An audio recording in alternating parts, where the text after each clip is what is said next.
everybody? Welcome back to ATOWN Rundown. We got some real exciting playoff shit going on right now. I just drove back from New Jersey, a 12-hour drive that turned into a 15-hour drive. Left at 3 in the morning, ended up getting here after 6 p.m. You know, 3 kids, everything, a lot of chaos, a lot of stopping, a lot of throwing up, a lot of crying, having to pull over on the side of the highway to take a piss a few times.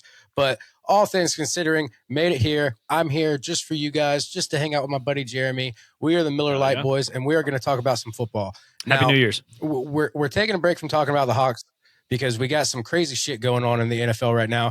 Some shit I didn't expect to see happening this past weekend, which made the playoffs even more exciting. If you guys did not know, the Lions are officially out. And also on top of that, things in the AFC got even more exciting with the Steelers somehow losing to the Browns. But not only that, the Ravens coming out and kicking the dog shit out of the Packers. So now that hunt is crazy. But if we take some time to do the playoff, if we do the playoff picture, break it down how it's going, Jeremy and I are going to do this together. When we start in the AFC, sitting at number 1, we got the Broncos, deservedly so. They're doing great. I think they play the Dolphins coming up, so I think they're going to hold on to their spot, all things considering. Then you got the Patriots sitting at number 2, and the Patriots, let's see, the Patriots play the Dolphins. The Broncos play the Chargers, my bad, which could be a very exciting game. So maybe the Broncos don't hold on to that number 1 spot. Maybe it does change things up a little so bit. if they lose that and the Patriots beat the Dolphins, then the Patriots be the number 1 seed. It is the Dolphins for the Patriots, which we're going back to that strength of schedule we talked about last week. Maybe I'm starting to agree with you a little bit. Playing good, though, you know. The Dolphins have been playing good. They did beat the Buccaneers, but, I mean, you know, the Buccaneers are bleeding out profusely right now. So, but we will get into the Buccaneers in a little bit. Then sitting at number 3, we got the Jaguars, who the Jaguars are still looking fucking amazing. The Jaguars got the Titans up next, so you can take what you want with that game. I'm pretty sure the Jaguars got that one. I don't think the Jaguars are going anywhere. But now... Yeah, and I do want to say, like, the Jaguars are probably in a position where they can kind of rest players, you know? Yeah, absolutely. I don't think it's going to hurt anything if they rest players. They can't go lower than number 3 seed, I'll say that. No, but I think you could see, like Etney can kind of sit out. You know, he's been a fucking workhorse this season. He's been killing it. Yeah, you're not going to sit Trevor Lawrence or anything, but you know, if there's guys that are nursing like some kind of ankle or hamstring or something that have been going out there during this push, like this is the week to sit them. But at the same sit them time, second half if you're looking good. You know, that's what I was going to say. Like, if you get a comfortable lead against the Titans going into the second half, like let Trevor Lawrence get some rest. You know, like you're in the playoffs, you're in there. You know, you've wowed everybody this season. It's looking amazing. So now we're talking about number 4, which is something I kind of brought up at the beginning of this, because right now you got the Steelers and the Ravens who are going head to head for the number 4 spot this coming up weekend. We thought the Ravens were out a couple weeks ago, man, and now it's here they are, man. Yeah, and that's they have a 60% chance to make it, by the way. Yeah, versus the Steelers 40%. That's a game we're going to cover after we talk about the rest of these teams on both sides. But I'm thoroughly excited for that game, which is a game I did not think I was going to be excited about if you had asked me about it 2 weeks ago. But now, like, I mean, shit, anything can happen. But then you got moving on to the number 5, you got the Texans, who the Texans once again came out of nowhere. Well, I won't say out of nowhere. I think when you look at the Texans, especially defensively, and then with CJ Stroud, they do have the talent to be where they are. I think they're very deserving of this playoff spot, but I did not expect them to be as dominating as they've been this season, especially in the wake of CJ Stroud's absence that they had for, what was he out, like four games, something like that, and they were still fucking unstoppable without him. So hats off to Texans. That's Jeremy's playoff team, so we'll see how it works out for them. Texans. Right under the Texans, you got the Chargers, which I mistakenly said the Broncos were playing the Dolphins. The Broncos are actually playing the Chargers. And a win here for the Chargers can shake things up a little bit. I think, if I'm not mistaken, Jeremy, you can correct me, but if, let's say the Chargers beat the Broncos and the Texans end up losing their game, then the Chargers would move ahead to the 5 seed, correct? Nope. No, because they're in the AFC they West. Stay right where they are? Well, okay. No. You're right. Yeah. Because Texans didn't win. They're not winning their division. Right. And both teams currently are sitting at 11-5. You know what?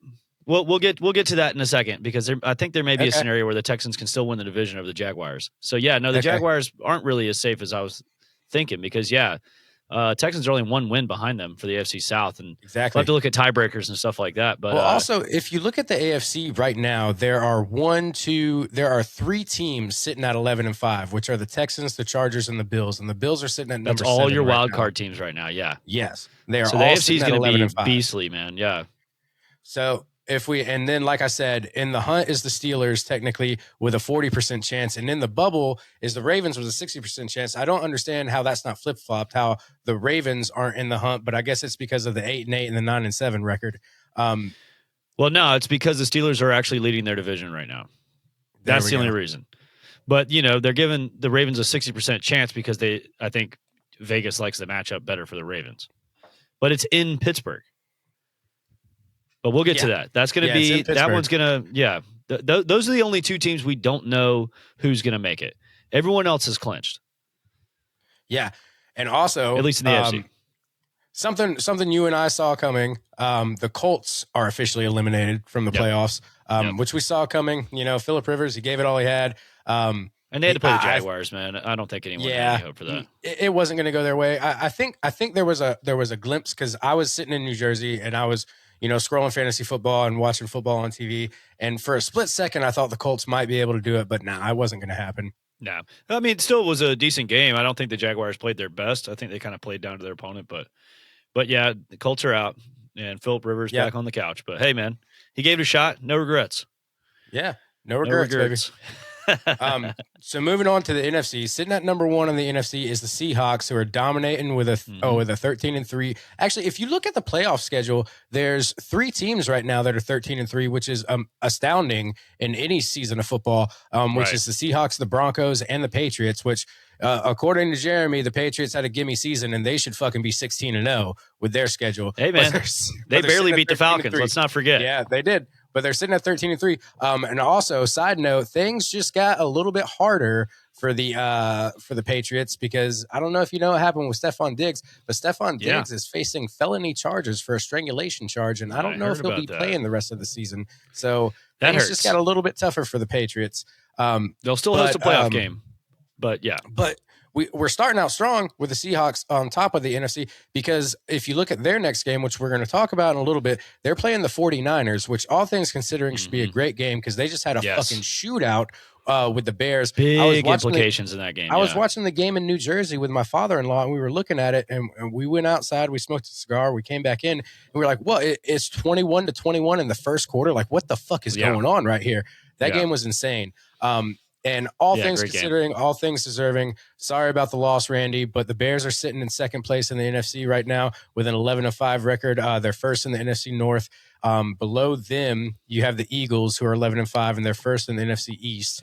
And they've clinched their division. They will definitely have a home playoff game. Absolutely. And then, once again, fighting for number 4, you got the Panthers, who are 8-8 in the NFC South, and you got the Buccaneers, who are 7-9 in the NFC South, which is a game we'll go into in a little bit. And they are a winner-go-home game coming up this weekend, fighting for the NFC South title. So right under them, right under the potential number 4 spot, you got the 49ers, who are second in the NFC West at 12-4. Then you got the Rams, who, oh my God, the Rams just lost to the Falcons, buddy. That's not looking good. Almost got embarrassed. They almost got embarrassed. I did not expect the game to end as close as it did, especially with the lead that the Falcons have. But historically, if you're a Falcons fan, did you not expect that? Not to have the hopes for those kinds of leads. See that coming? Yeah. But they're sitting 11-5. They're third in the NFC West, and then you got the Packers, who just got humiliated by the Ravens, but they're 9-6-1, and they are second in the NFC North. And Jordan Love, I don't know how long he's going to be out. And Malik Willis looked great coming in to back him up, but then he got hurt. Well, he got hurt too. So, as soon as their third string guy came in, he threw a pick. But Malik Willis, by the way, should be someone to be mentioned for the Falcons during the offseason because he looked pretty good. Absolutely, he does. Yeah. However, if you were to ask me today, which we will get into later because we do have a big rivalry game coming up, even though this game does not matter for the playoffs, the Falcons are playing the Saints this weekend. And if you were to ask me like right now, I would kind of say, hey, let's see if we can hold on to Kirk Cousins as a stopgap quarterback because he's looking pretty good right now. But if you could get Malik, I wouldn't be upset at that either. Yeah, I would kind of go for that if you didn't have Kirk. I'm not going to go out and spend money on someone to back up Kirk while we're waiting on Penix to get healthy. Yeah. You know Me what either. I mean? And Malik Willis, he's going to get a nice check. I mean, he's not going to get like, top of the league QB money, but he's going to get he's going to command some salary. He's fortunately not going to get Kirk Cousins money, and even if he wanted it, we can't fucking afford it. So yeah, if you're not Patrick Mahomes, you're not going to get Kirk Cousins money. It seems like. So hold on, let me go into before we get off of the playoff picture. Let's talk about these clinching scenarios and stuff. Yeah, so and I'm just going to go through like the teams where this kind of matters the most and like what the scenario is, win or loss. So for the Eagles, they could move from the number 3 seed to the number 2 seed if they win their game and the Bears lose. Okay. Right. Which basically just gives them a better seed, still got a home game, but you get to play a lower seed at that point. Whereas whoever's in the 3 is going to have to play the 6, and then, 4 or 5 have to play each other. So for them, it's just, makes it a little bit sweeter, but not really a game changer. For the Bears, they can clinch the number 2 seed with a win or an Eagles loss. The Buccaneers can win the division, the NFC South, if they win and the Falcons lose. So they got to be big Saints fans, and they have to win their game. So not to cut you off, this is what is getting so confusing about the NFC Let's get South. into it. Yeah. Is that the Falcons are completely eliminated from playoff contention, but they have the same record as the Buccaneers. And say they beat the Saints and the Buccaneers lose, they then have a better record than the Buccaneers, and somehow not in the playoff. Like I don't get how they're playing as almost the best team in the NFC South right now, but they were already mathematically eliminated before we got to this point, and then they decide to go on a winning streak, and now they have the same record as the Buccaneers. They could potentially end the season with a better record than the Buccaneers, but they don't even get to sniff at the playoffs. No, it's because we lost to Carolina twice. So if we tie Carolina at the end of the season, they beat us. And that's what it comes down to. Had we beaten them once, had we beaten Carolina in that overtime game in Mercedes-Benz, right? Then it would be up to tiebreakers as far as like, we lost to the Dolphins. Did the Panthers beat the Dolphins or whatever it goes to? That would be a tiebreaker. So it still would be very hard, even if we just beat the Panthers. There's a small part of you, though, that kind of wishes that like we could wait until now to decide the playoffs instead of it being decided 3 weeks ago. And then all of a sudden it's almost like as soon as the Falcons heard like, hey, we're not going to the playoffs. It's like, all right, cool. Now let's go play fucking ball. Like now. I know, man. And it sucks because I was telling you before we started the show that like, if the Falcons had beaten the Jets, the Falcons will be playing for a playoff spot this weekend. Absolutely. Yep. And again, that's a game that they barely lost. Remember, that was the field goal barely went in for 56 yards, windy as fuck in the rain. That particular game, and not just that one, man. Like we almost beat the Patriots. We took the Colts to overtime. We took the Panthers to overtime. Like any of these games going that way, and we'll get into this later, but this is kind of why I think that Raheem Morris will be coming back next year, because this is all he's got to say is like, if these few things didn't go wrong, it's like, had you fired your kicker earlier, had you fired your special teams coordinator at any point this season. Yeah, see, the thing about Raheem is the small had things you benched Penix for Kirk Cousins. He's going to conveniently be able to blame on somebody else, just like he did with the wide receivers coach earlier this season and got him fired. Yep. Ike Hilliard. Yeah, rest in peace, Ike Hilliard. All right, rest in peace. Moving rest on. in peace to your career. I mean, yeah, exactly. Yeah. Ike Hilliard, I hope you're out there happy and healthy, man. I hope you still got plenty of money, and I hope to see you back in the NFL. So anyways, then we got, the Panthers are the opposite. They can be NFC South champs just by beating the Bucs, or if we beat the Saints, they can lose to the Bucs and we beat the Saints and they win. They go to the playoffs. Yeah. So that's that one. Then we've got Seahawks and 49ers. Winner gets the NFC number 1 seed and home field advantage throughout the playoffs. That's a big one.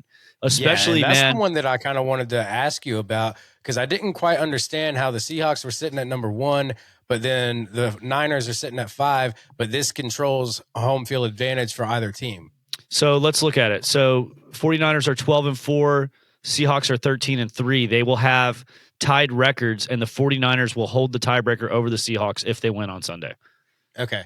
So that'll jump them from number 5 to now the winner of the division and now the number 1 seed throughout the whole playoffs, which I don't know if the 49ers and San Francisco is like a massive like home field advantage, but I think that the 49ers are probably the most scary team in the NFC if you have to face them. And if you have to go and face them at their home, you know, I feel for you. One thing I did take away from that game against the Bears is, granted, both defenses did have a lot to desire. They really did, especially with how it was going. But it was just a simple fact that, like, the 49ers are able to come back and get you immediately and keep it that close immediately. And I feel like with any team this late in the season, with how excited the fan base can get around them, I feel like any team has good home field advantage right now, even the 49ers, no matter where they play. In the playoffs, for sure, the Rams would be the one that I'd say probably not, because it's L.A.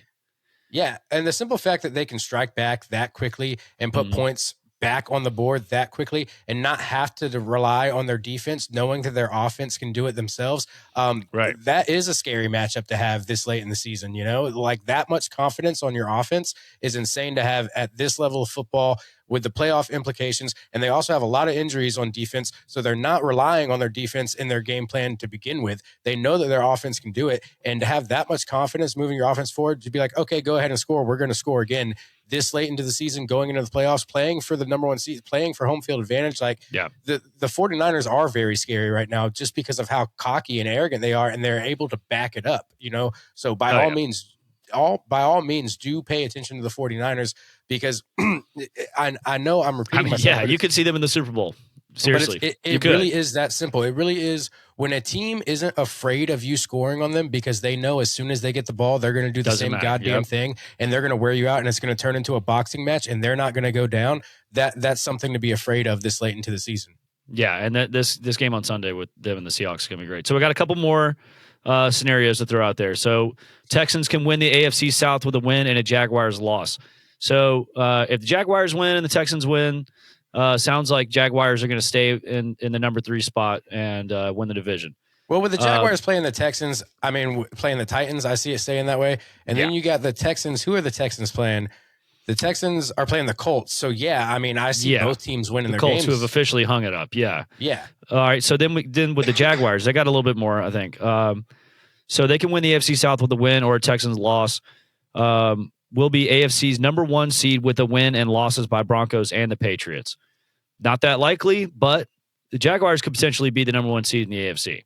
Right. So that's still alive. Then we go to the Patriots. They'll be number 1 seed in the AFC with a win and a Broncos loss. So, that can flip. And then the Broncos can stay number 1 seed in the AFC with a win or a Patriots and Jaguars loss. So the Jaguars and Patriots still in the running for being the number 1 seed. All Broncos really got to do is win. Yeah. So, but yeah, that's pretty much everything of what's going to happen Sunday and how things can change.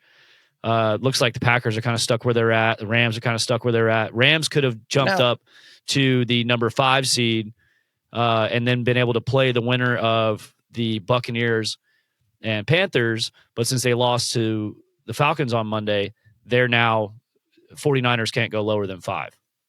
But now you're saying, let's mention the Patriots real quick, because you were saying earlier that, like, hey, the Dolphins are playing really good. The Dolphins can play the disruptor, just like we've seen a lot of disruptor teams happen. Like, Minnesota, who's not in the playoffs, who doesn't have any playoff hopes, they decided, hey, we're going to knock the Lions out of playoff contention. And I know that this won't knock the Patriots out of playoff contention, but it wouldn't be very good for the Patriots to lose to the Dolphins right now.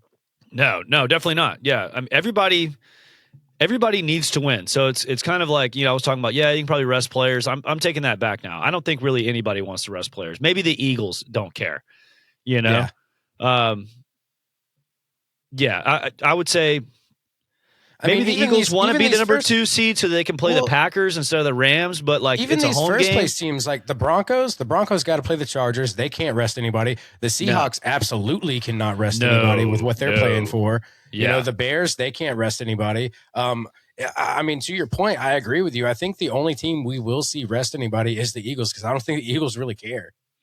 No, yeah, right. I mean, whether they play the Rams or the Packers, I'm not sure which one they would rather. So they're going to be at home. they're still reigning Super Bowl champs. Their stadium's going to be rocking. They're going to have a great home field advantage. Yeah. I think the Eagles are probably fine with whatever happens. Dude, and I'll tell you, after the way the Rams did against the Falcons, granted, it was a slim loss and they did make a rally, but you made a rally against the Falcons and then you lost to the Falcons. I don't see them beating the Eagles right now. I'm going to be very honest with you. Yeah, and the Rams aren't very good on the road, I think we're starting to see. They lost to the Falcons on the road. They lost to the Panthers on the road. Them going into Philadelphia is not going to be the Falcons fun. made Matthew Stafford look very much like a not MVP this past week. So yeah, absolutely, man. Saying, dude, it was absolutely. It was Xavier not a Watts good day at the office alone. Xavier Watts was on fire, dude. He was fucking amazing. He was making. By the way, thank you, Rams. You could make. I didn't. Thank you, Rams, because we got him in that trade for when we traded them our first round pick. And you know what? And by us winning that game against the Rams, made that pick less sweet for the Rams. And you know who was wreaking havoc? James Pierce, we got out of that trade, and Xavier Watts. Yeah, that was that trade, dude. It's a simple fact too that not just that, the Falcons decided to go on a win streak and beat the Rams, so like their pick got even less and less sweet as time went by. Exactly. Because now, before the game, it was looking like it'd be the 11th pick, and okay, that's pretty good. But we thought a couple weeks ago this could be like a top fiver. Yeah, which would have really sucked. But right if we now, win, if you look at it, it looks like the Raiders are going to have number 1 overall. Oh yeah. Oh, I think they're pretty much locked in for that. Raiders, and then who? Titans. Raiders going to get another Giants. Nice pick. Oh yeah, Giants. Yeah. Here's all the 3-13 teams. It's Jets, Cardinals, Raiders, and Giants. All 4 currently have, and Titans. So all 5 of them currently have 3-13. I think the Raiders are sitting in that spot right now. But yeah, it looks like they're both. No, the Raiders are 2-14. Never mind, they're not 3-13. Yeah. 2-14. Yeah, the Raiders are sitting in that spot. And then you Giants, got the Commanders Cardinals, at 4-12, and then the Browns at 4-12. Man, dude, you got the Chiefs at 6-10, which I never thought I'd be saying that, dude. And I'm not sure they're going to win another one. No. How about some of those Christmas games, man? Like they put the Chiefs on Christmas, like thinking that it was going to be good. Well, that's the problem is like people always say that, but then it's like you got to understand like this schedule was made very much in advance. They did not understand what the Chiefs. They thought this was going to be a Christmas present to everybody, not a fucking lump of coal. Yeah, the Falcons got so many primetime games this year, and they were great on primetime, but like we just didn't have the record to really make it mean anything. Of the Chiefs and the Raiders actually play this coming up week. So I mean, I think the Raiders better try and lose, man. Yeah, that might be an ugly game. They're gonna have to put in some effort to fucking lose this game, dude. Yeah. Who wants to lose the most? Because even if you're the Chiefs, it's like you kind of want to lose that one too. If you get a nice draft pick, and then Patrick Mahomes comes back, like, dude, you still have a squad that just came off of a Super Bowl appearance. Yeah, and I mean, and you're gonna add a top 10 pick. All things considering, it looks like they're probably going to need a tight end because this could be Travis Kelce's, this game against the Raiders could be his last game. I feel like it won't be, but I don't know. But yeah, dude, if half of next season, he hasn't fully said it, but I do see all signs pointing towards retirement. If half of the season next year is going to be without Patrick Mahomes, I mean, I don't know. Maybe he goes, it ain't worth it to stick around for another one. I mean, because if this year's not, then next year probably would be, but right? You do got to think, well, to your point on that, you do got to think the locker room is going to need a leader without Patrick Mahomes. And Travis Kelce, I would think it'd be him. Yeah, you would want him to be there, but hopefully it's just for morale. It's just to get the team behind him. It's just to show them some things, kind of have a good guy in the locker room. But if he does play next season, I don't see him playing past next season. And he has no reason to. He has no need to. He's already a Hall of Famer. He's about to marry a fucking billionaire. He's made millions on his own. Like he's made his mark on NFL history. He's had a stellar fucking career. Can you imagine that being an NFL player and marrying a woman who's way richer than you? That is insane. Yeah. Yeah, usually doesn't happen that way, but you know what is money at that point? I love it for him. Yeah. Like, what do you even need it for? You know? It's like Timothy Chalamet and that one like Jenner girl getting together. Like, the amount of money they have. She's a self-made. Or well, not, you call it self-made. She's she is, man. Come on, she's a billionaire. She's self-made. It's just whatever. We're getting off the rails. rails. She did it all alone. Yeah, she did it all by herself. Let's talk about some of these games, man. Yeah. So let's go ahead. Let's start it off strong. Let's talk about the division that our boys are in. Let's talk about this NFC South game we got coming on. Let's talk about the Buccaneers and the Panthers. Once again, we're going into it. The Carolina is technically leading, not by much. It's a one game lead over the Buccaneers, but this is going to be the deciding factor for the NFC South. This is going to be a deciding factor of which of these two teams go into the playoffs. I know kind of. Remember, I know that there is that weird. The Falcons thing have with to lose for the Buccaneers to win the division, right? And if they win, the Panthers go on. Correct. The Panthers, with the win, will go. Right. Yeah. Right. Okay. Yeah. See, it's just it's that time of year, man. It's that time of year, and this is what we talk about: controlling your own destiny. Panthers are doing that right now. Yeah. All they got to do is win. But the Bucs got to win and pray. Yeah.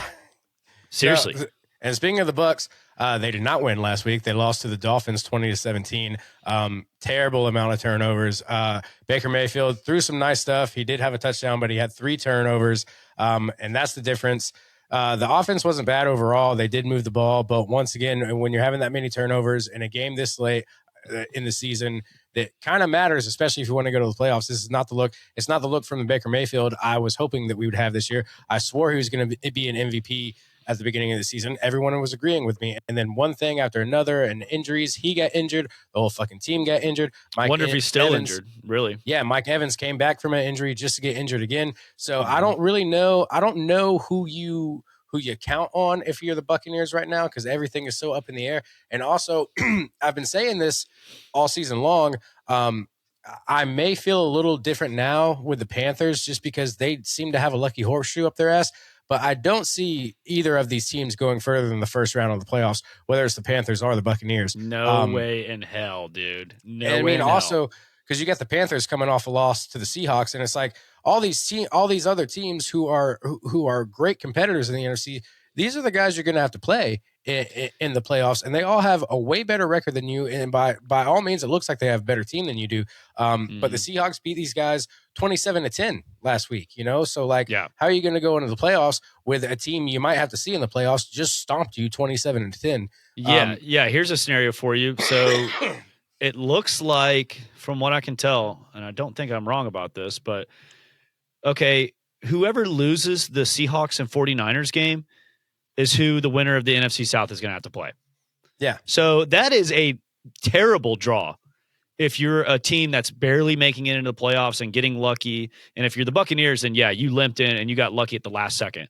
And that goes back to my point. You're not. But the Panthers, the first round. the Panthers, and with this game against the Buccaneers, man, I'm picking the Panthers because I think that the Bucs are just down so bad right now. They cannot find a way to win at all over the last 6 weeks. But then the Panthers, it's like, what Bryce Young are you getting? Because I don't know. That's sometimes he's really bad. Last week, Bryce Young was struggling to generate any passing offense. And it really depends. I feel like if the Buccaneers defense can step up and just get to Bryce Young and just fucking rattle his ass, the Buccaneers at least have a chance. I'm not saying they're going to win, but I feel like they have a chance. Let's talk some numbers here, man. So Panthers number 26 in passing offense, Bucks number 20 in rushing. The Panthers number 11, so that's pretty damn good. Bucks number 21. Total offense, though, the Panthers, because their passing offense has been so bad at times, they're number 27. Bucks number 22. So neither of them are that good. But then we get into defense here. This is a little bit different. Defense for the Panthers, rushing 19, Bucks 7. So even though the Panthers, kind of their bread and butter is running the ball, the Bucks are pretty good at stopping that. And we even saw that when the Falcons played in Tampa Bay. Yeah, absolutely. And then the passing defense, Panthers pretty good, top half of the league. They're number 14, but the Bucks are number 26. I don't think it's going to matter that much. I mean, maybe you'll see the good version of Bryce Young because the Bucks passing defense is so bad. But both of these teams are bad, man. I just read you all those numbers. You're talking total offense 27 and 22, and then total defense 15 and 20. Let's say that they're around the bottom third of, maybe leading the bottom third of the league, and they're going to have to play either the Seahawks or the 49ers. It's not looking good. It's not. I'm not sure anyone really wants to win this one. Yeah. So trouble watch. Yeah, I'm picking the Bucks in this game, but no matter who wins this, they're on trouble watch next week. Yeah. Period. I mean, I don't care if they win by 40. Yeah, this is a winner go home game. I honestly feel like I kind of see like, and it's fucked up to say that like you almost see the color in Baker's the color in Baker's face has kind of changed a little bit. He looks exhausted out there, and the thing is, he's still giving it all. But I think to your point, I think he's hurt. I think he's still hurt. I think he's playing through injury. He doesn't seem like the kind of guy that would sit anyways. You know what I mean? No. So I would believe that he's hurt. He is pushing himself to fucking exhaustion right now. And my heart goes out to him because like I feel like him and his team should have accomplished more this season. And I feel like he knows that. And I feel like that's why he's playing with so much grit. But just because you got one guy playing with grit, grit doesn't make up for the mistakes you're having with turnovers. Grit doesn't make up for the injuries you have. You still have to play with the team that you have around you. And the Buccaneers team is not going to be better than a first-round playoff team if they even make it. Yeah. And same to be said for the Panthers. I think whoever gets that position is totally fucked. There's something about me, and I don't know if I'm supposed to hate them, but like I don't care how good the Carolina Panthers are doing. There's something about me that just cannot sing their praise, even when I'm supposed to for this show. Like, even when I'm being non-biased, I just can't get into it. I just can't say good things about the Panthers. I don't know what it is. I just don't fucking like them. I think it's because they're almost as bad as the Saints to me. Like they're almost as bad as the Saints. Like I don't, for some reason, I don't mind the Buccaneers. And I think it's because I enjoy Tampa Bay, Florida. So I don't mind the Buccaneers, but like, there ain't shit about the Panthers that I like at all. And I'm sorry to even publicly say that. I do not care for the Carolina Panthers, like at all. When I look at the Panthers, is like, I took them very seriously the years that Cam Newton was there.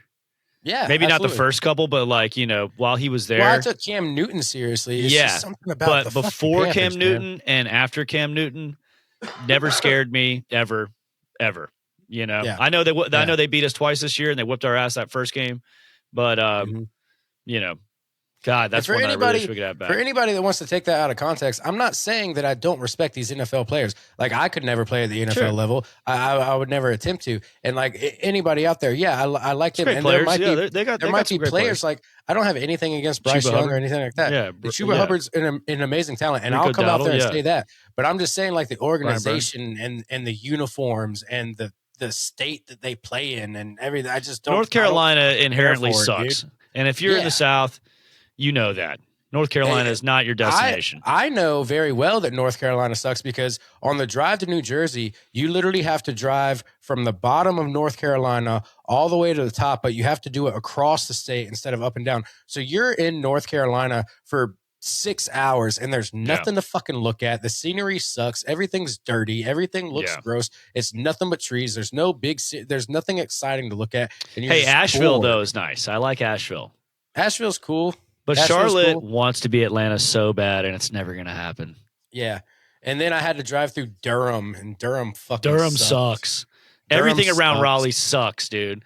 And Durham sucks. Raleigh sucks. Wake Forest sucks. All that shit. Yeah. Sorry. If we have any North Carolina listen, like, I'm sorry, dude. But I just drove through your state twice in the past. I drove through North Carolina twice in the past. You saw by Bill Belichick's house? From Saturday to today, I've driven through North Carolina, the entire state, up and down. Sideways twice, and it fucking sucks. It's the most boring part of the drive. The drive to New Jersey actually isn't that bad. The worst part of the drive is driving through North Carolina. Once you get to South Carolina is actually pretty. There's shit to look at. Like South Carolina's not so bad. What's wrong with North Carolina? Everything fucking sucks. Yep. All right, next on the list. We got a good one. Yeah, this is the Seahawks 49ers game. Yes. Jeremy is very excited about this game because this is a number 1 seed game. I'm actually going to let Jeremy take this away. I'll pipe in here and there, but like this is one Jeremy's been waiting on. So I'm giving you the floor for this one, buddy. Yeah. So this is in San Francisco, if I'm not mistaken.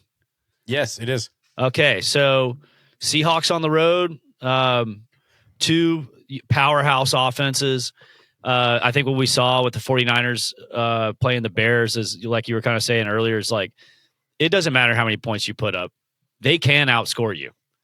And I think that that's really their plan. And if you're going to be the Seahawks, like, you better be out there slinging it, because if you think you're going to go out there and run the ball and control the game, good luck, because they can score on you quickly, very quickly.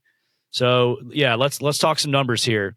So both of these teams, great at passing. Seahawks number 8 and 49ers number 4. And then at rushing, and we saw it against the Bears. Like, you saw it. Oh, yeah. And, dude, that's Kyle Shanahan play calling. Goes back to what I was saying earlier about when you have like a really, really tuned in offensive head coach, you don't know who the play caller is, because it's always stellar, and it's always Kyle Shanahan or Sean McVay or somebody like that. Rushing, they're both kind of like middle of the pack here. Seahawks number 16, 49ers number 22. Again, I would not expect to see a whole lot of running the ball, because I think they're going to be running the score up. Now, you got to stay balanced. You got to stay honest with that. But I would expect most of the big plays to be on the passing. So when we get down to total offense, Seahawks number 8, 49ers number 7. Yeah. So I'm fully expecting a shootout. Now, let's talk about defense here. There's another reason why you're not going to be running the ball. Rushing defense, Seahawks number 3. Rushing defense for the 49ers, number 6 in the NFL. So that right there, again, we're going to be slinging the ball. Passing, though, on defensive side, the Seahawks have a little bit of an advantage, number 12, 49ers number 25. But I think that that's still just everything about this tells me it's going to be a tight game, just like it was against the Bears. But at home, I'm going to say 49ers winning this one, man. They're going to be the number 1 seed in the NFC. Okay. And I think it's something that, like, shame on us for not seeing this coming. And the season that they've had and the injuries that they've had and still putting together big win streaks. And now they might be the healthiest that they've been all season long. They're scary as hell to me. Yeah, no, I couldn't agree with you more. I'm also going to take the 49ers in this, but I'm telling you, I expect both teams to score over 40 points. Truth be we told, could see that, or we could see a 42-38 game, or we could see it decided by a field goal. I fully expect to see Sam Darnold slinging it around, but I also, I know I'm saying, like, not a whole lot of rushing, but that doesn't mean Christian McCaffrey is not going to be a massive X factor in this game, because he's going to be catching around the backfield. It's so weird that they don't have the rushing numbers they have with Christian McCaffrey, but I think Christian McCaffrey has evolved into more of an all-purpose back instead of just a running back. He's all over the field. He's amazing. Like, he's truly a game changer. Like, his rushing stats and everything might not be what they usually are, but then you look at every other stat he has. Like, he is a dominant. I think with him, it's kind of like with Bijan. It's like, if you can get him the ball in any capacity, like, great things can happen, and teams can't really do anything about it. Absolutely. But the thing about the 49ers that's different than the Falcons and Bijan is that, the Falcons almost have to lean on Bijan so much. The 49ers can throw it anywhere. The way that they design their plays and the way that everyone's bought into that offense and knows it back and forth, they can light you up with tight ends, wideouts, their running backs. And I'm just talking about throwing the ball. Must be nice, man. It reminds me when Kyle Shanahan was here in Atlanta. Yeah. Yeah. I mean, in all honesty, if it wasn't for that one fucking Super Bowl game, I'd still want him back. But, I can't forgive it. I'd take him back. Yeah. Because I think we would win. Well, I think we'd be doing winning football. Because, I mean, look at the 49ers, man. If they get the Super Bowl this year, it'll be his 3rd appearance as head coach for the Niners. How many wins, though? 0 so far. All right. Yeah. And, for all we know, he's carrying the curse for us, Yeah. Or at least a part of it. He took it right over there with him. Yeah. All right, you want to move on to the next game? Because I feel like this might be the game of the weekend for me personally, even more than Seahawks 49ers. Let's hit it. Because this is going to be Ravens Steelers, and all things considering, I thought that the Ravens would be down and out by now. I thought that they wouldn't have any playoff hopes. But lo and behold, somehow the Steelers fucking lost to the Browns, which, what the fuck? It's a very Steelers thing to do, man. I don't know what it is. They have that game every year. But then not just that, it's like the Ravens just woke the fuck up and they were like, no, we're not going out. Like, this Derrick Henry came to life. Derrick Henry put that entire game on his fucking shoulders. Honestly, I can see that happening again because it's kind of like a thing like maybe the Steelers are still good enough to beat the Ravens. Even maybe they just couldn't get anything to click against the Browns. Maybe it was just a snowball effect.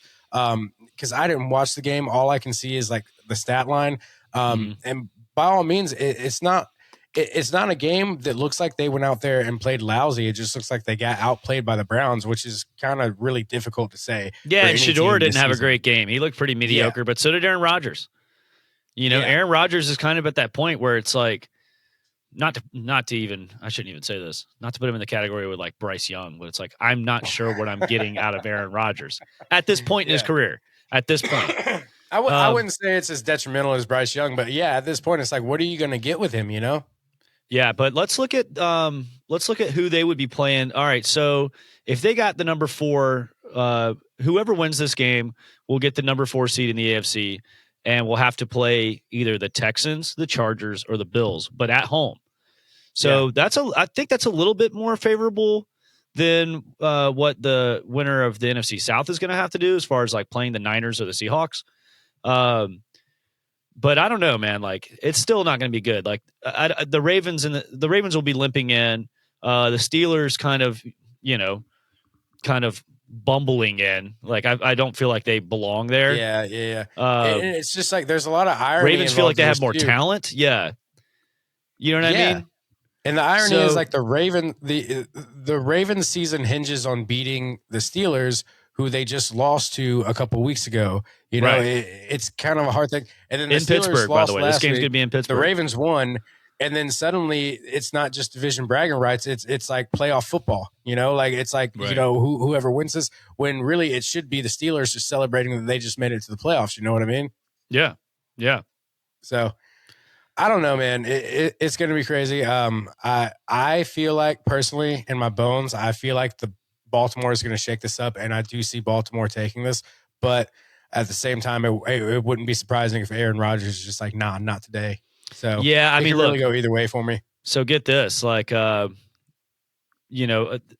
team has been very good. I'm about to read the stats here, and this is just like with the Bucks and the Panthers as far as like.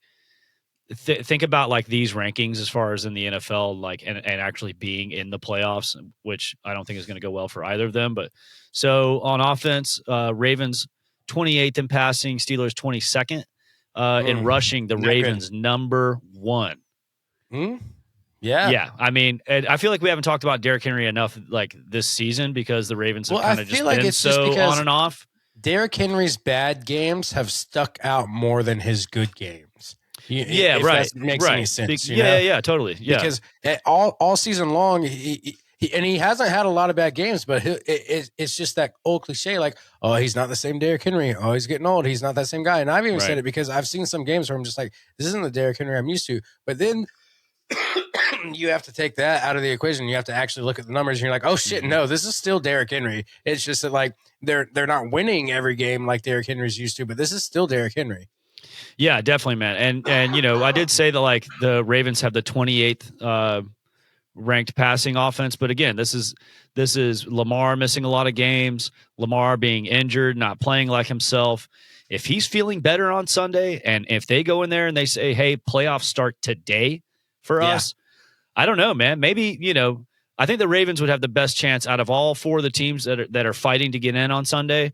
I think they have the best chance to actually do something when they get to the playoffs. I'm not saying they're going to the AFC Championship or anything, but if they end up drawing the Chargers, I don't think either one with of Justin Herbert's broken left hand, like they could move to the divisional round, and let's see what happens. See who they're playing then. I mean, at that point, they could be playing, maybe they're playing the Jaguars or somebody like that. Yeah. And who knows how that goes? Ravens have a little more experience in the playoffs there. But let's keep going down these stats here.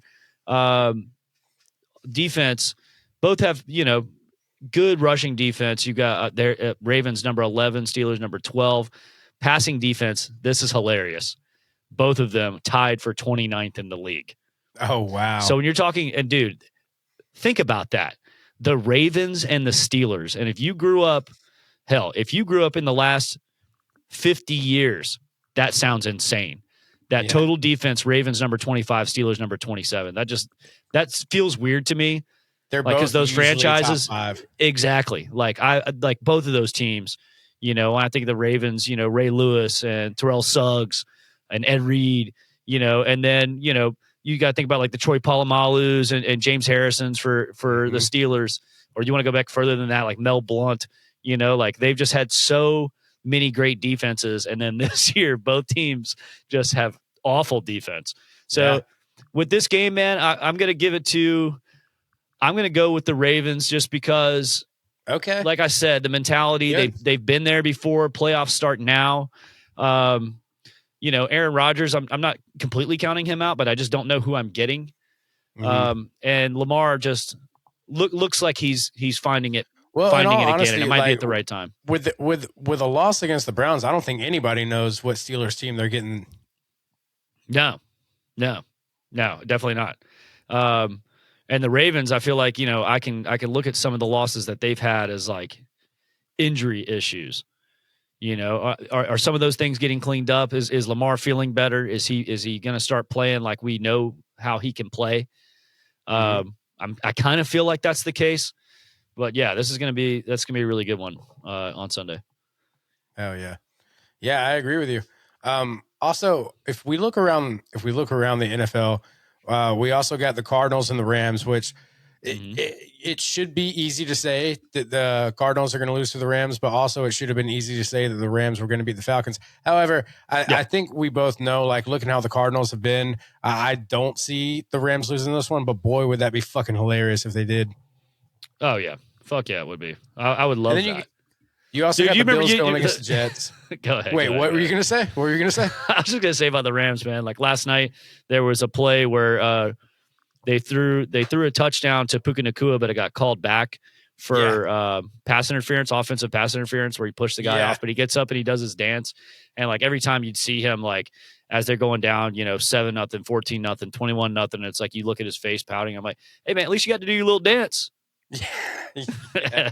By the way, that he did scare the shit out of me though at the end of the game, with that one-handed catch that came out. That one-handed catch that ended up being incomplete. And dude, AJ Terrell just made a great play on that ball. I mean, it's all he could do, but he did exactly what he had to do. Also, if we look around the league, you got the Packers playing the Vikings, which even though the Vikings have been a disruptor, the Packers are still in the playoffs. It could affect their seeding a little bit, couldn't it? Let's see. Could they potentially move up? They can't move down. No, they can't move down. Nah, man, they're pretty much locked in there. They're just sitting where they are. Okay. Now, if they didn't have that tie against the Cowboys, then they could potentially swap with the Rams. But but no, nope, couldn't beat the Cowboys. So that about covers it. I mean, you got other games that don't matter. You got the Browns and Bengals. You got the Cowboys and Giants. Like we said, Chiefs, Raiders. Games that aren't going to matter at all. I did say that we do have the Bears and Lions, which the Lions could, just potentially try to throw a wrench in the Bears' gears. But we'll see. That actually could shape up to be a good game, all things considering, even with the Lions being out of playoff contention. But it could be a still very good, well-fought game because the Lions do have a lot of talent. They just were not able to get it together this season. I kind of feel bad for them because I feel like they should be in the playoff race. But there's, Jared Goff was really bad on Christmas. He was very bad. Yeah. He was very bad. But now we're going to move along. And of course, this wouldn't be ATOWN Rundown without covering the Falcons. The Falcons got one of our favorite games of the year. We're ending the season with Falcons Saints. The Falcons, like we've been saying all episode, the Falcons all of a sudden decided, hey, we're not in the playoffs, but hey, we know how to play football. Can we show you guys that we know how to play football now? So now they're doing that. Now Bijan is looking lights out. Now Kirk Cousins is actually helping us win games instead of helping us lose them. Now it's looking like potentially I would even want Kirk Cousins to be starting quarterback next season. I wouldn't be against it if he decides he wants to stay. But ultimately, unfortunately, it looks like we might have another year of Raheem Morris because he might have cleaned up his act just enough to keep his fucking job. Which I called it. I knew this was going to happen. I knew we were going to go on a win streak. Dan Quinn all over again, man. Yeah, I knew somehow Raheem Morris was going to keep his job. And guess what? Guess what's going to happen? He's going to start next season the way he started this season, and they still won't fire him. It's going to keep going on. It's going to be a revolving fucking door. Not a revolving door. It's going to be an endless cycle. Yeah, right. Yeah, man, no, I agree with that. But I am excited about this game. And really, if you look at the NFC South and the way it is right now, is that the two hottest teams right now are the Falcons and the Saints. Yeah. Both of them have been putting together. And neither one of them are in the playoffs. Neither one of them are in the playoffs. I'm going to give the edge to the hometown boys playing at Mercedes-Benz. We're going to be getting loud. Playing at Atlanta Stadium. Yeah. So we'll be playing at Mercedes-Benz. The Saints, I know that, like I said, that they're hot, but they haven't really been beating good teams. Like they beat the Panthers twice, which is hilarious because we couldn't beat them once. They just beat the Titans. They beat who else did they beat this year? I don't know. They lost to the Raiders. Good God, they beat the Giants. They beat the Browns. Man, they had a nice schedule outside of having to play the Broncos and the Chiefs and the Eagles. Which that Eagles game was actually pretty good. Hey, they beat the Jets. Yeah, they beat the Jets. I wish we did. Okay, yeah. Let's see who else. Man, yeah, they really didn't beat anybody that good. They beat the Buccaneers, and they beat the Bucs. That's right. But yeah, so I just think it's funny, like and Tyler Chuck, like give him credit, like he's starting to turn it on, like he looks pretty good. But against the Panthers and against the Titans, like he's starting to like look like he's slinging it. But he looks like he's certainly like solidified that he's going to be the Saints starting quarterback next season. Which, I mean, at least they figured that out because they started with Spencer Rattler and that just didn't work out. So this kid actually looks pretty good. But I'm going to get rid of the Falcons, man. Like we just beat a really good team. Yeah, I don't. There's no reason the Falcons should lose this game, and that's exactly why they probably will. Yeah. So and then the Bucs making it to the playoffs, that'll piss me off, man. But in all honesty, dude, I'm just so ready for the Falcons just to move into the offseason, and we can hopefully see some changes that need to be made. I don't know what we're going to do in the draft because we can't draft until the second round. So I'm anxious to see what the fuck we're going to do there. I'm anxious to see what's going to happen in free agency. I'm really anxious to see what's going to go on with this Kirk Cousins situation. I also want to know what they're going to do with Kyle Pitts, if they're going to franchise tag him, if they're going to try to see if anybody wants him. Personally, I feel like you give Kyle Pitts, I've said this before, I feel like you give Kyle Pitts one more year under a different regime, and if he can't get it together, then get rid of him. However, it doesn't look like a different head coaching regime's coming. There might be other coaches around him, but regardless. Yeah, I hope Zach Robinson at least. You got to get rid of Marquise Williams, the special teams coordinator. Like that game Monday night, it should have. Yeah, it should have been a blowout, man. Yeah, and it's like another blocked field goal. Like, that's not good, man. And not just a blocked field goal. He blocked that shit with ease. He didn't even try. Jared Verse, their best fucking lineman or the best rusher is just completely unchecked. Like, I think someone got a finger on him. But he's right there in the middle. It's like, why are we blocking him? Yeah. But my thing is, with the Kyle Pitts situation, even if it's one more year with Raheem, I still give him one more year. Because it's just, by this point, you should be the hype that they said you're going to be. And it's past the point of like, what can we get for him? We got to make room for somebody else is where I'm getting at. Man, I'd like to go get a real hybrid tight end. Like we don't have to have a special tight end. Did you see who scored a touchdown for the Patriots this past weekend? It was our old boy. It was Austin Hooper, man. Yeah, man. Yeah. I miss Austin Hooper. He's exactly what I'm talking about. He's exactly who I want. Yeah, he's exactly who I want.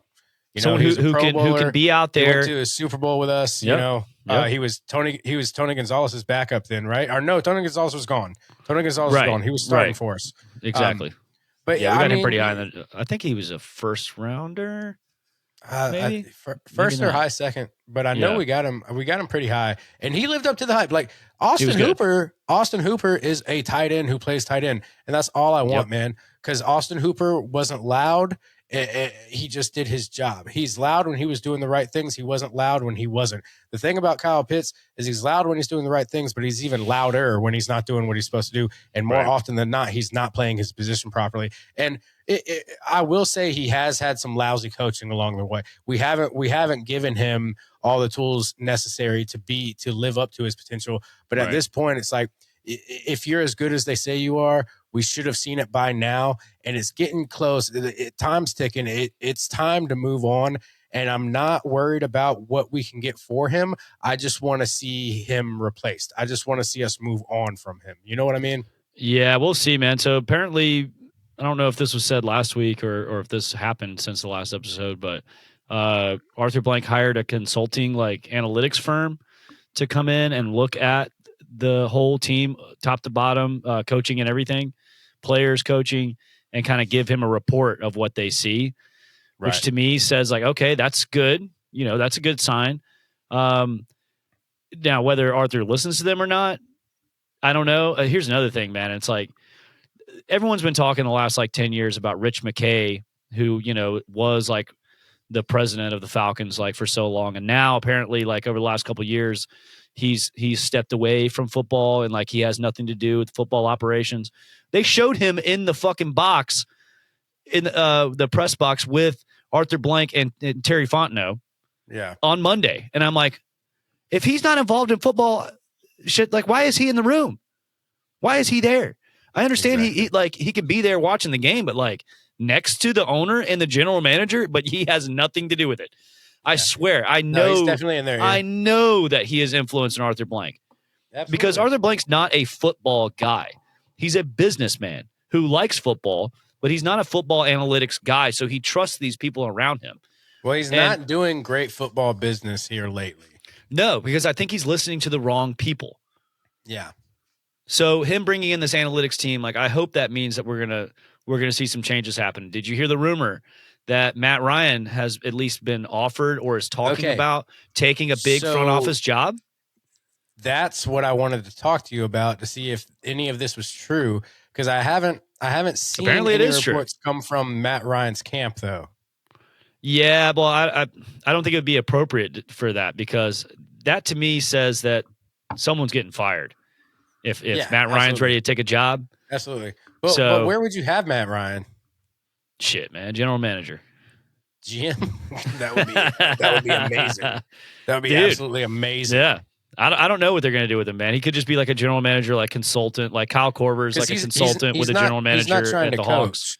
He's not trying to coach, right? No, I don't. No. I'm not sure what kind of coach he would be, or if he's even interested in that. But if he's interested in just hey, I know what a good offense looks like. We need players like this. We need offensive linemen like this. He does. We need tight ends like this. Offense, but also, he looked up and got to play with an incredible offense, so he knows what to compare. So he should know. Yeah. Yeah. Yeah, I would trust him, man. I would give him a shot, I'd say. Yeah, absolutely. Absolutely. Not that we didn't pay him enough money. Even back then, speaking of tight ends, even back then, we had one of the greatest of all time, Tony Gonzalez, but then we also had most touchdowns for a tight end all time still. Yeah, but we also had one of the greatest backups of all time who doesn't get enough love, but Levine Toilolo was fucking incredible. I loved Levine, man. And he was huge, dude. I saw him in person. And that's what I'm saying. He's a monster. And what were these guys? You had Tony Gonzalez, who is the player that I feel like Kyle Pitts aspires to be, but Tony G would still block and do tight end. But the thing is, you'd always have it set up like a tight end. You would always have it set like an up offensive so that lineman. You'd have Toilolo doing the blocks, so Tony G could go out and do his stuff. And that's the thing too. And Toilolo would catch passes too. But that's the thing I do kind of want to give Kyle Pitts some grace about, is he doesn't have a good tight end too to block when he's not blocking, so that he can go run routes. He does. Yeah, he's got Charlie Warner, but the thing is, Charlie Warner doesn't really catch the ball. Yeah, so it's so obvious what's going to happen when you see him out there. You don't have exactly. That's my point. You don't have the Tony Toilolo, matchup like you did. Right. It's kind of like if Kyle's running, get that extra offensive line. They know that Charlie's by himself, and they know that they got to go after Kyle Pitts. Whereas when you had Toilolo and Gonzalez, you didn't know who the ball was going to get thrown to. So if you're gonna have that hybrid catching tight end like you have Kyle Pitts, Toilolo played with Austin Hooper as well. Yeah, but you need a secondary. You need a secondary. Kyle Pitts needs a Toilolo if he's going to stay in Atlanta. That was the point I was trying to get at, No, I think I wouldn't be surprised if the Falcons hit him with a franchise tag and keep him for another year. Maybe you can trade him on the franchise tag, depending on who the general manager is this offseason. And going to that draft, it's like, I don't know, man. Like, it doesn't look like they're going to fire Raheem, but there's going to be blood, man. And it might be Terry Fontenot, even though looking at Terry Fontenot's last draft and trading that pick, it doesn't look that bad, man. I love James Pierce and Xavier Watts. I don't really care about that first round pick anymore, like, because we would be without one of those guys, and getting one of those guys with that pick would still suffice to me. So, and now it's like, it's not looking like it's going to be a top 10 pick for the Rams. So fuck them. No. Yeah. You know? So I don't know. I think Terry's going to take the fall for this. And the only thing I honestly think it's Raheem Morris. But the only thing I don't like about it at all is that we just don't get a first round pick. That's what I don't fucking like. Yeah, that sucks. You know? It sucks. That's what I don't like. And we don't have a fourth rounder either. And it's and we kind of hit at this point. We kind of need a 1, 2, and 3 pick. You know? Yeah. Like I mean, like, dude, we got holes on this team. But I will tell you, there have been several good. But the thing is, the positions we need, like, it's kind of hard. You can hit a tight end in the second round. You can hit a tight end. Oh yeah. You can hit a receiver in the second round. You know, if we needed a running, dude, we need receivers bad. If we needed a running back, which we don't, but you can hit a good running back in the second and third round even. But like but we need elite receivers, and that's first round juice right there, you know? Absolutely. Yeah, those guys aren't going to be there in the second round for sure. But, you know, I mean, maybe that's something that you target in free agency. And look, at least you got Drake London. So you need a number 2. You let Mooney go. You need a number 2, number 3. You just need a good route runner. That's what you need. You need someone. Man. Really to David Sills ain't gonna cut it, even though he's been better the last couple weeks. But to step up with Drake, you just need. And Drake's obviously still for somebody to match up with Drake. You need somebody with speed who can be there, somebody who can run their route fast and be there and be open. Mm-hmm. That's what you need. Mm-hmm. If you match that with Drake London, you're solid. You got two solid receivers. If you just find a really fast route runner who will stick to his route and run it and be open. You know, we thought we had that with Mooney, wide receiver, but you know, we thought we had that with Mooney because he had that one good year with the Bears. Then he had a pretty good year last year, but like, oh, don't get me wrong, Mooney's fast. He just can't catch the fucking ball. Nah, since that collarbone shit happened, he's been a different player. Like, yeah, he can get there, but yeah, he's dropping everything. He just can't catch it. Yeah, yeah. I think he had one, maybe there. 2 catches on Monday night. That's what I'm saying. What you need is somebody like Darnell Mooney who just catches the ball. Right. And those guys are out there. Remember, we had Mac Hollins. Like guys like that, you know, like they're out there. Yeah. So I don't know. I'm not like, if we're able to keep Kirk, I guess like next year, I'll still think that maybe we can do something, but I'm not thinking as like the Falcons are an absolute hell, like I said a couple weeks ago. And, but what really makes me angry is, like you said earlier, it's like now that the season doesn't matter. In fact, I got to read you this meme, dude, because it's like an anti, like, or it's like a negative of a motivational poster about the Falcons. You know, like those posters that'll be like, when the going gets tough and your back's against the wall, you know, that kind of stuff. So my buddy sent me this one. Let me see if I can find it real quick. It says, when the games don't matter, when the stakes are the lowest, when there's nothing on the line, the Atlanta Falcons are the best team in the National Football League. But it's true because and that screams coaching to me, man. Because it's like it's clear we have the players. Yeah. You know, it's so clear that we have the players. It's like not the wide receiver room, but they beat the Buffalo Bills, but then they go 1-7, but then they go on a fucking winning streak, and then they knock Matthew Stafford out of the MVP talks, and now they're going to keep Raheem Morris until he fucking retires. You know, like what the fuck? It's exactly what happened with Dan Quinn. We had an awful season and then came back, and it's like, oh, at least back then we weren't like eliminated so early, but it was still like a playoff scenario where we had to win and like another team or 2 teams had to lose or whatever. But that was enough for Arthur Blank to be like, you know what? One more season. And Raheem's going to go into, you know, when he has his job review, you know, he's going to have all this stuff backing him up saying like, well, you know, we lost a 1-point game or a 1-possession game with the Patriots and with the Colts. and with the Panthers and with the Jets. And it's like, if any one or two of these games go the other way, we're playing in the playoffs right now. But we're not. And it's, when we see what this team can do against like the Bills and the Rams, and then you can't get them to come out and play like that against the Jets, that's bad. That does not look good. And it makes me say, dude, I think this is your fault. And I also fully stand by what I said about Matthew Stafford is like the MVP of the NFL cannot have a game like that against these Atlanta Falcons right now. No, but the Falcons have had defensive games like that. I also want to point out that 5-game losing streak that we had were the only 5 games that Divine Diablo missed this year when he fractured his forearm. Had he not gotten hurt in that 49ers game, who knows? Changer. Yeah, who knows what would have happened? That's the thing too. Is like, okay, so now we're talking about draft now, especially like second round draft, like somebody who can back up Divine Diablo to get us out of pinches like that. That's somebody we're targeting as well. Not JD Bertrand, and also man, shout out Brandon Dorless. He got hurt in the Monday night game. He's had such a good season, man. Like last year they weren't giving him any play time. So bad for him, dude.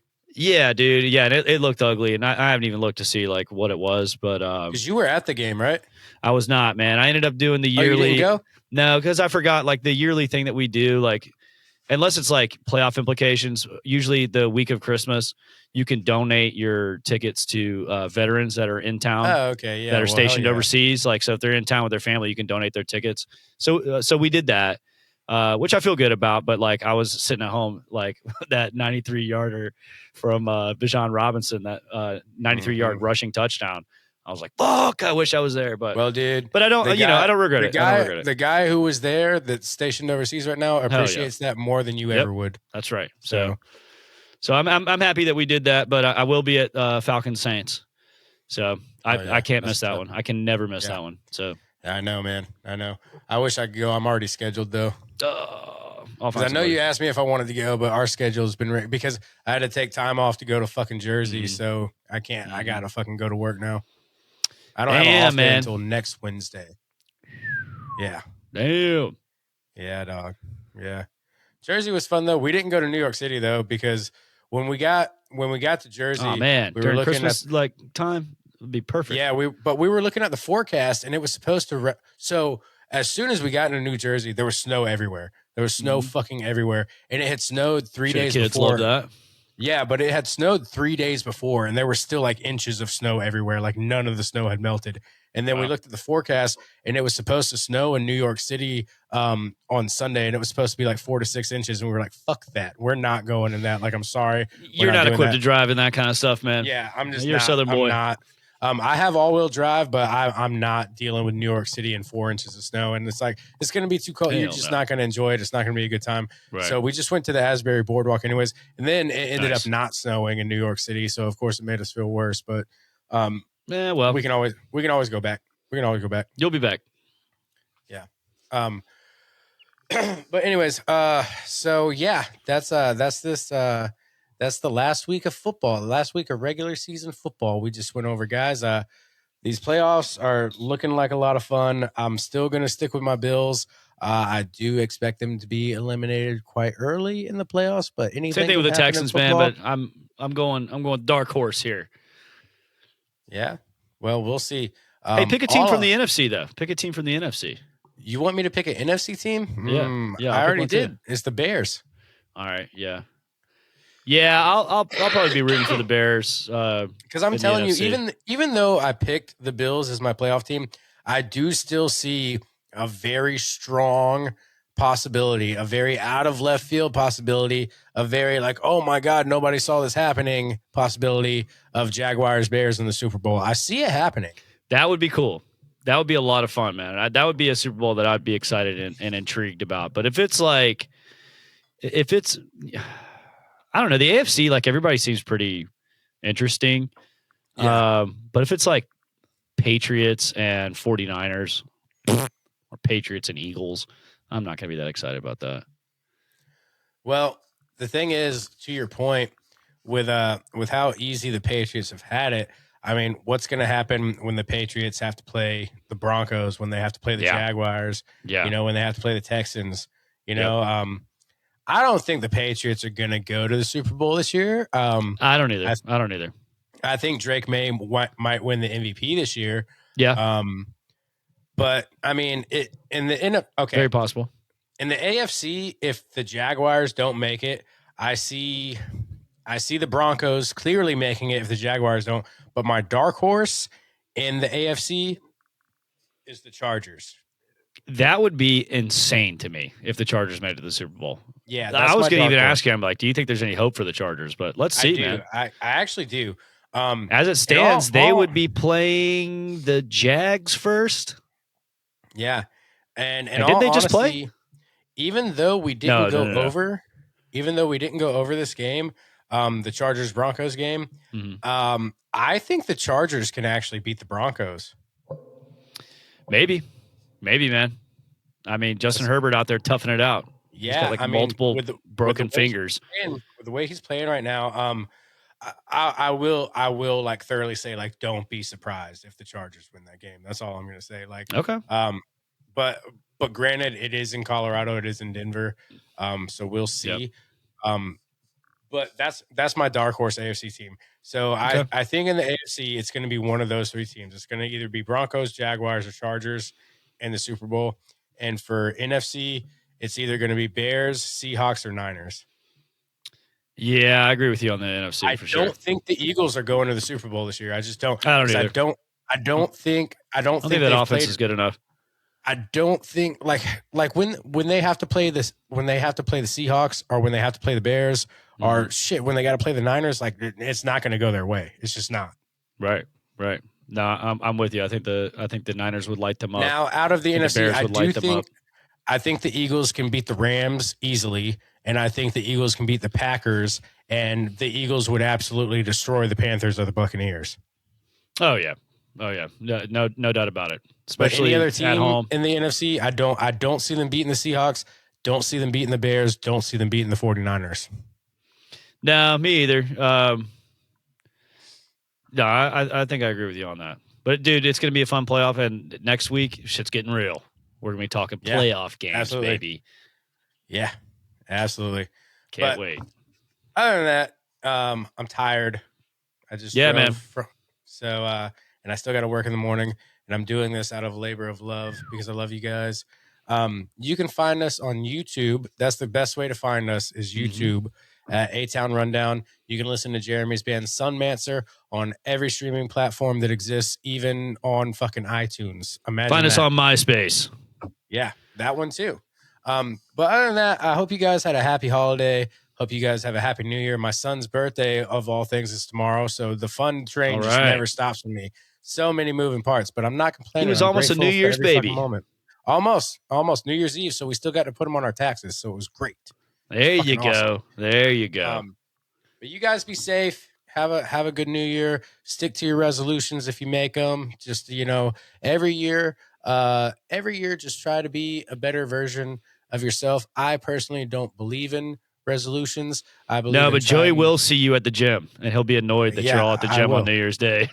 Yeah, I'll be pissed the fuck off because I that's the only time I ever see any. I always think about you on New Year's Day because it's like I know that you're at the gym every day anyways, and you're like, here we go. I hate it. It's the day oneers that'll be gone next week. And it's not even that. It's not that part that annoys me. It's the new because if you really want to, like, cool, proud of you, great decision. Please stick with it.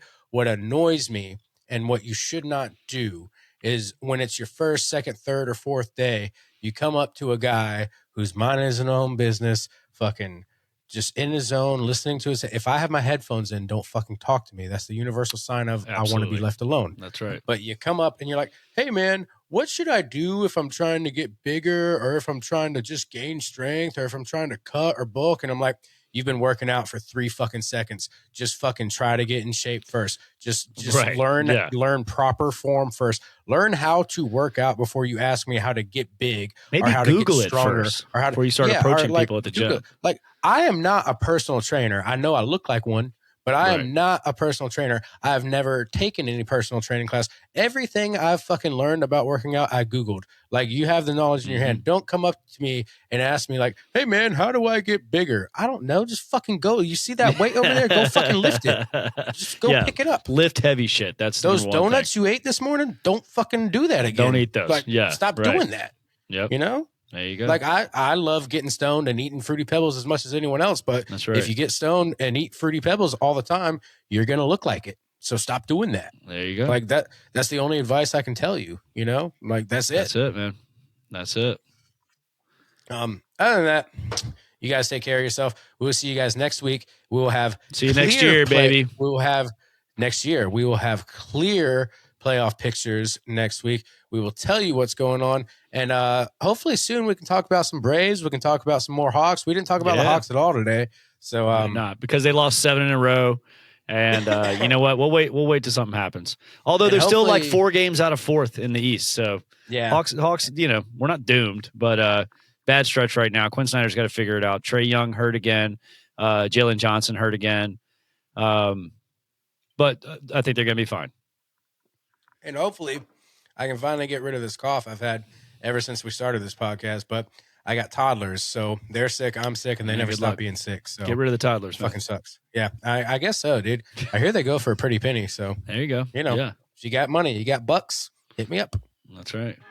All right, we'll see you guys next week. Happy New Year.